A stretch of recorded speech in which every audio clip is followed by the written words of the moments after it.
ఈరోజు ఈ ఆంధ్ర రాష్ట్రంలో ఎంతోమంది బీసీ నాయకులు ఉద్యమాలు చేసినా కూడా బోడే రామచంద్రయ్య గారు పేరు చెప్తే రాష్ట్రంలో కూడా ఏ సమస్య వచ్చినా ముందు వచ్చి నిలబడతాడనేది ఈరోజు పబ్లిక్లో ఉందండి.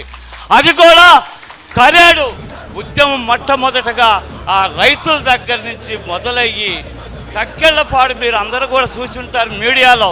శ్రీకృష్ణుడి విగ్రహం ఎన్టీఆర్ రూపంలో పెట్టినప్పుడు అక్కడికి పోయినప్పుడు ఆ విలేజ్లో కమ్మ డామినేషన్ అండి. ఏ మాత్రం ఎవడన్నా వేరే వాడిని అయితే తుక్కు రేపు తరిం కొట్టేటువంటి పవర్ఫుల్ కమ్మాస్ అక్కడ ఆ విగ్రహం విషయంలో చెప్పాడు ఒకటే మాట, ఏ మాత్రం మీరు మంచిగా కానీ తీసేయకపోతే మా యొక్క వ్యవహారం ఈ తీవ్ర రూపం దాల్చుతుందని ఒక మగోడుగా తొలదొట్టి చెప్పినటువంటి వ్యక్తి బోడే రామచంద్రయ్య గారు. అప్పటి నుంచి కూడా రాష్ట్రంలో ప్రజల్లో ఒక ఆలోచన ఉంది, నీతి నిజాయితీకి నిలబడే చిన్న వయసు, నా వయసు 70 రన్నింగ్లో ఉన్నానని నేను.